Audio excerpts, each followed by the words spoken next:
Welcome to Writer Pants on Fire, where authors talk about things that never happened to people who don't exist.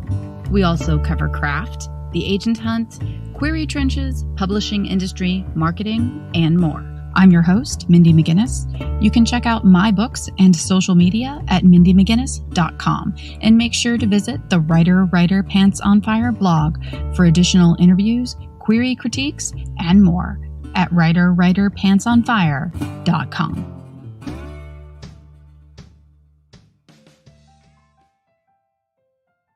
Create beautiful books with Vellum.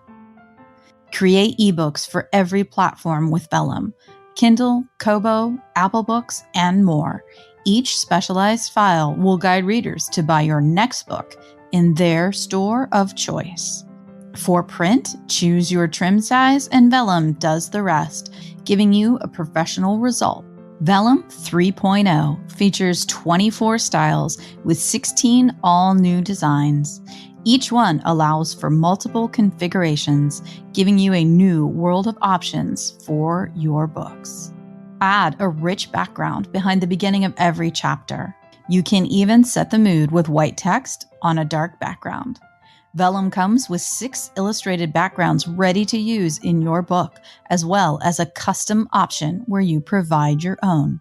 Also included in Vellum 3.0, new options for fonts, TikTok for social media, size control for custom ornamental breaks, and new trim sizes for your print books. Vellum.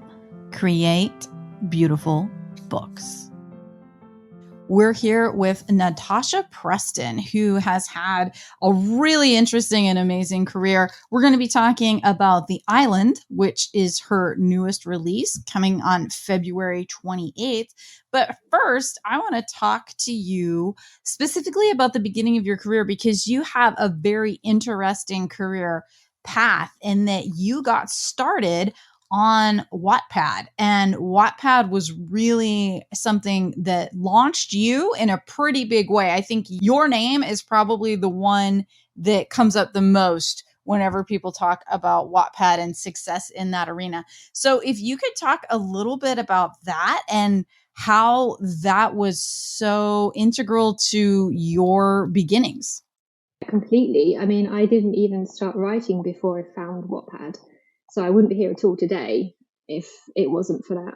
It was about 2010, and I was just scrolling through the App Store and I came across Wattpad. So I downloaded it and I started just as a reader for quite some time before I decided actually I have some ideas inside of me as well.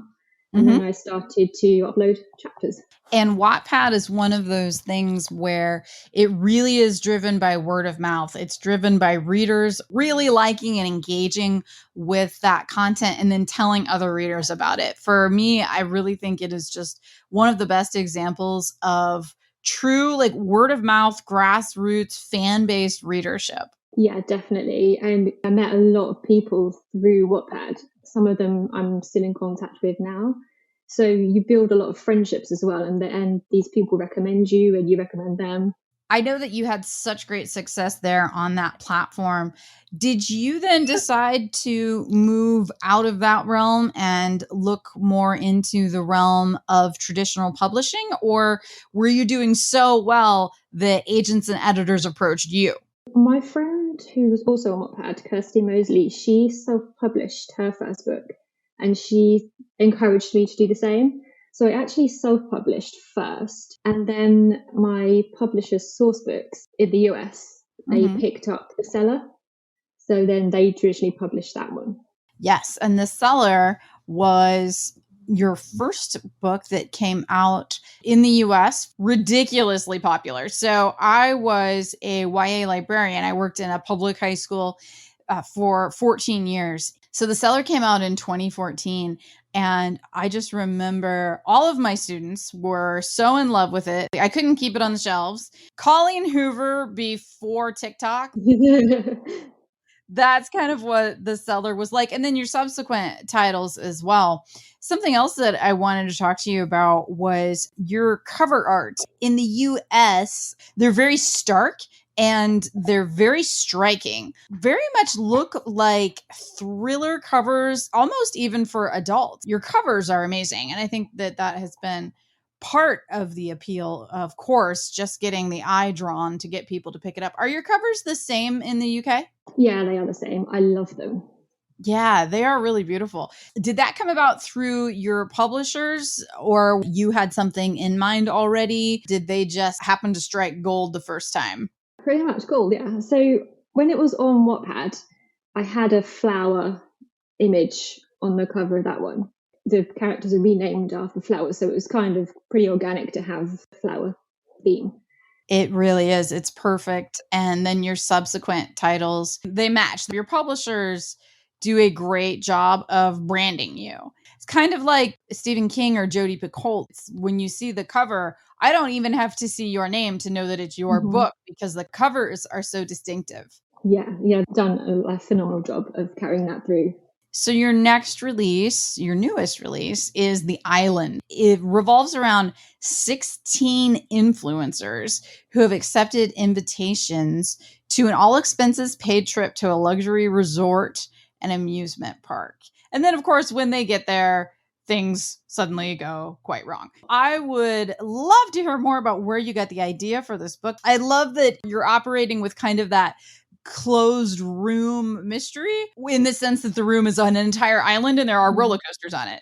Yes, pretty much. I think I was flicking through Instagram and I was seeing like all these influencers, and they are rich. The idea came from there, like putting them all together and seeing what would happen if they're in a place where they can't escape.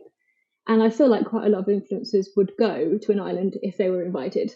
Yeah, definitely. It's kind of like the Fire Festival. Do you remember that? I don't. Fire Festival, it was a US thing, so it's possible it didn't hit the news so much there in the UK, but Fire Festival was this really hyped big party. They had these promo videos made, and it was like you were going to be hanging out with very rich, very beautiful people. Buy your tickets now. It's going to be amazing. And then people got there, and it was like hot dogs on sticks, driftwood for your pillow. There was nowhere to pee. Like, it was really bad. No. It was really, really bad. Tell us a little bit more about The Island. What are your characters like? Because influencers in particular, I go back and forth. I'm a difficult person. I'll just say that. I'm a difficult person. Traditional marketing just doesn't work on me. I'm always a little bit cynical and I'm always suspicious. So whenever someone is trying to sell something to me, I immediately shut down. And I'm just like, no, I don't like you and I don't want what you're selling. Like, that's just, I don't believe you. exactly. Yeah. It also makes it difficult for me whenever I'm trying to think about marketing my stuff, because the traditional stuff that does work, I never want to do that because it doesn't feel genuine to me. So talk to me a little bit about your characters and where you got the ideas for each of them as individuals, because you're writing 6 different characters. Yeah, so the gamer, 2 beauty bloggers, and Paisley, who is like our main character, she reports crime. I love her. And then we have Harper, who is book reviewer. So they all have very different personalities. Some of them are pretty cocky and entitled, and then some of them are a little bit more reserved, and they sort of grow throughout the book. Obviously, when somebody is out there trying to kill you, you have to try and mesh all these personalities together so they can defeat the bad guy together and get through it. And also, one of them could be the killer. I think that would be very challenging. I tend to keep my casts pretty small, 2 or 3, like maybe 4, and then some peripherals. But I think writing 6 and trying to build them, and of course, give all of them their own layers as well, and still creating a little bit of suspicion so you're keeping that mystery going for each one of them, I'm sure that was challenging. I did kill one of them off pretty early, so it cut down a little. Did you do much research into like influencer culture and what it's like to be an influencer? I did a little bit. It's pretty hard because I think all of them have quite different experiences and how they're perceived and, you know, how people react to them. So I didn't want to do too much research. I wanted to be sort of quite organically just writing and then building how I see them. Do you do that? I should really research it. Then I get stuck in this. I've researched too much and it stops being my character. I try to make them something that they never were, if that makes any sense at all. Yes, it does. It makes perfect sense. Absolutely possible to over research. You could almost get stuck in it, I think, because you worry so much about getting it right. I write YA as well, but I have an adult book that I would love to get out one day. We'll see. I still have to work on it, but it is set in 1916 during the Spanish influenza. And I was writing a scene set in the US, like in a rural area in a one-room schoolhouse. And I was writing a scene where the teacher, because the Spanish flu could drop you very quickly. Your symptoms could just come on and you could become very violently sick and die within hours. The teacher, very suddenly, she feels herself getting sick. She knows something's wrong. And so she doesn't want her students to get sick. She runs out of the building as fast as she can.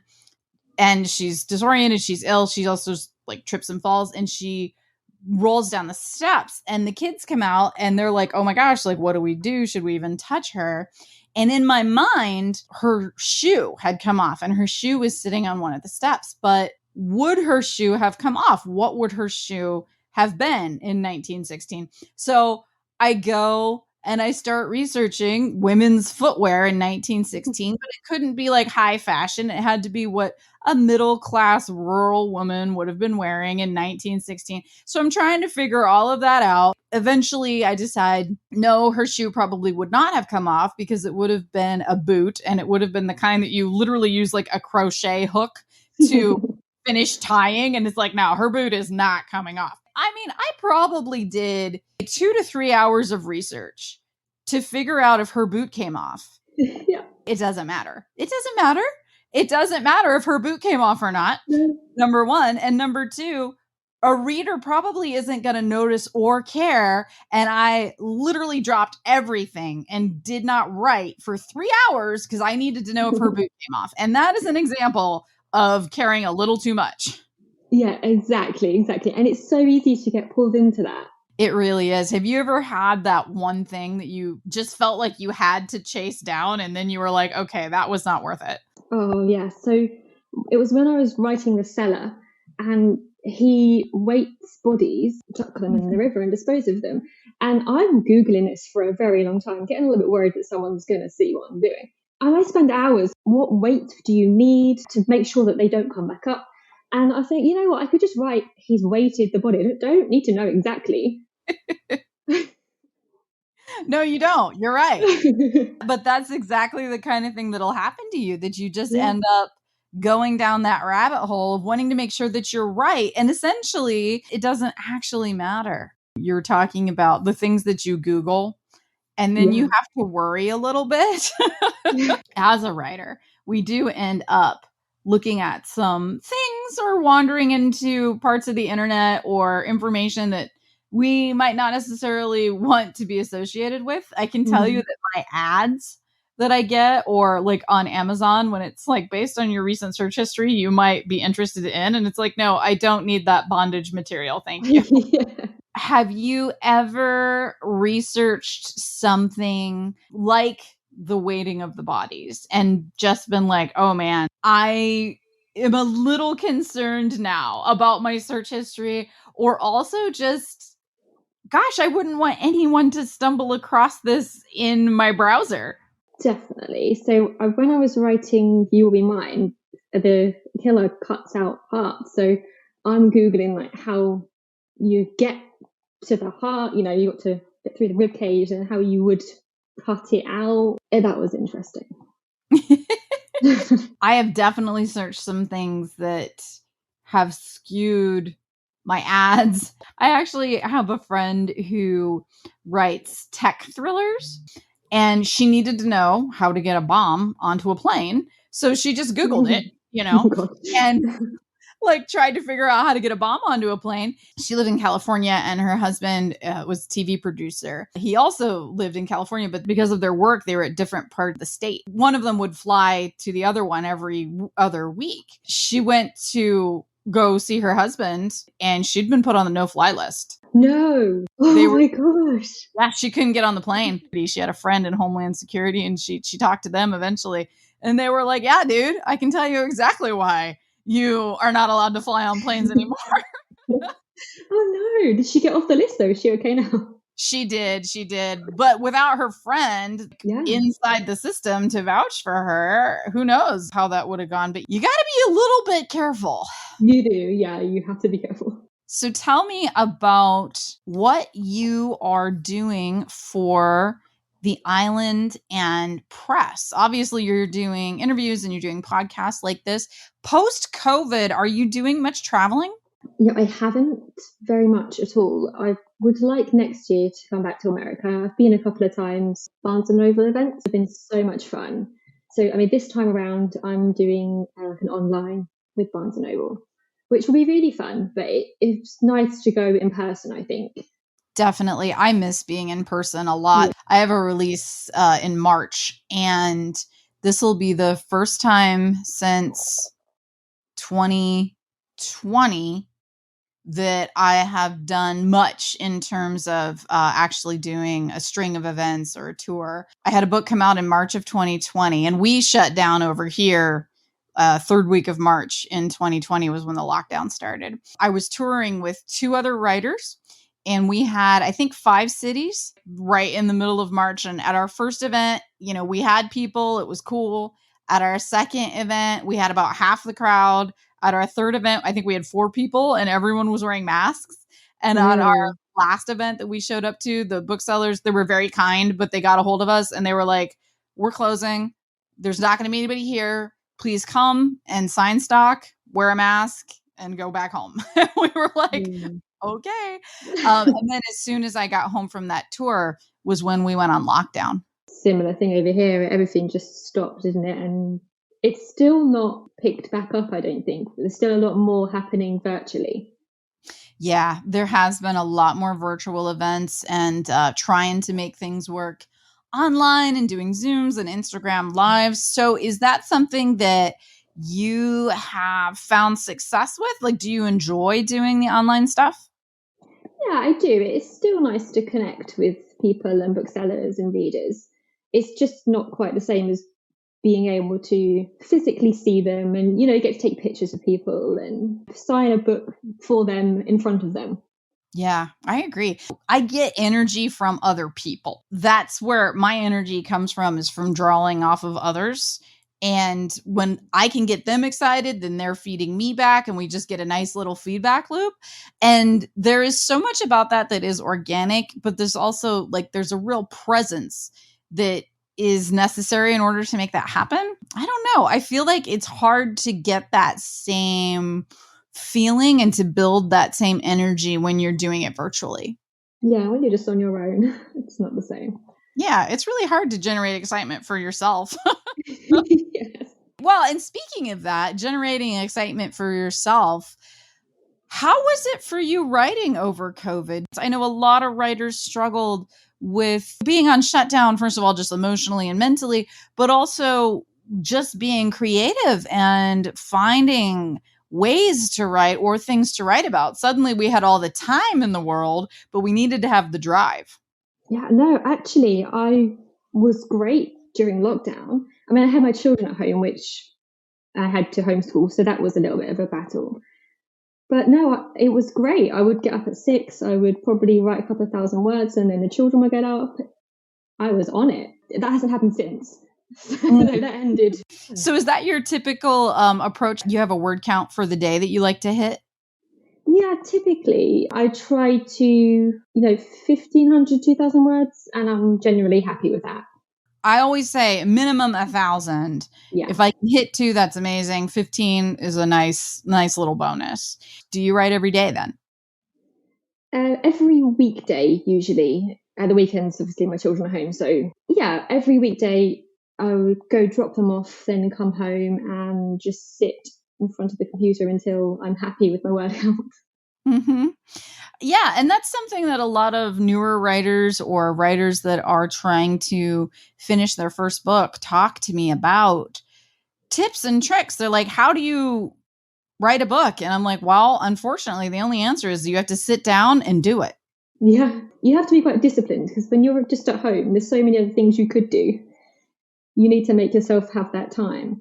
Yes, and writing is hard. I will do anything other than write. Yeah, exactly what I do. I'll check social media and I'll do some other things. And I tell myself I'm being productive by doing different posts here and there and answering emails, but it's really just putting off starting writing.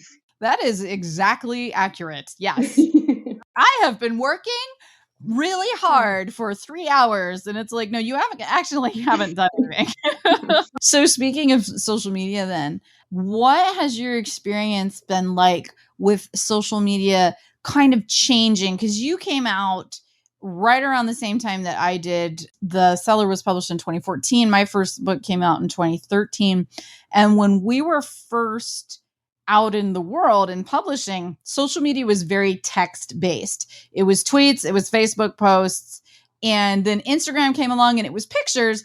But now suddenly it's videos and it's music and it's whatever the trends are. It's just more time consuming than I'm willing to put into now. It's like I can have a thought and I can have a one-off and I could tweet that 10 years ago and that was good. And people were like, yes. And they would interact with that. And it's like, now I have to make a video and I have to be using the right filter and I have to have whatever song is popular right now. And for me, I've just kind of stepped back from that a little bit because, like we were just saying, I can get too sucked into that and put a lot of time into it when I should be writing. Oh, I completely agree. My heart is still in 2014, where you could just pop a post up every couple of days, and that was great. Yep. It's a lot of work now. It's more interactive, I think, and I do like that. But you can spend hours where you used to just spend a few minutes, and it does take away from your actual writing time. I agree. I feel too that things are more crowded. I was on TikTok for about 5 minutes. I have an account there, but I very rarely post because I would put together something and it took me so long to put it together. And then I would put it out there. And it's like, if the algorithm doesn't basically choose you, you're not going to get a lot of reach with that. And it's like, man, and granted, learning curve, I didn't really know what I was doing. And so it took longer, but I would just be like, oh my gosh, I just spent an hour making this 15-second video and 40 people saw it. I say that as someone that definitely has not figured out how to use TikTok. I will say this though, the nice thing about TikTok and Book Talk, the readers are the ones that are generating the content. There's not so much responsibility on us to generate it. If they can do it, that's great. Yeah, I mean, if someone out there just wants to do all that for my books, that would be fantastic. No, I agree. Whenever anybody is like, oh my gosh, I read your book and I loved it, I'm like, cool. Are you on TikTok? Last thing, why don't you let listeners know where they can find The Island when it comes out on February 28th and where they can find you online? The Island is to be in stores in America, so you've got your Barnes & Noble for sure. Everywhere else, it's going to be online. So yeah, that's where you can get The Island. And you can find me on Instagram, TikTok, Facebook, all of them. Just author Natasha Preston.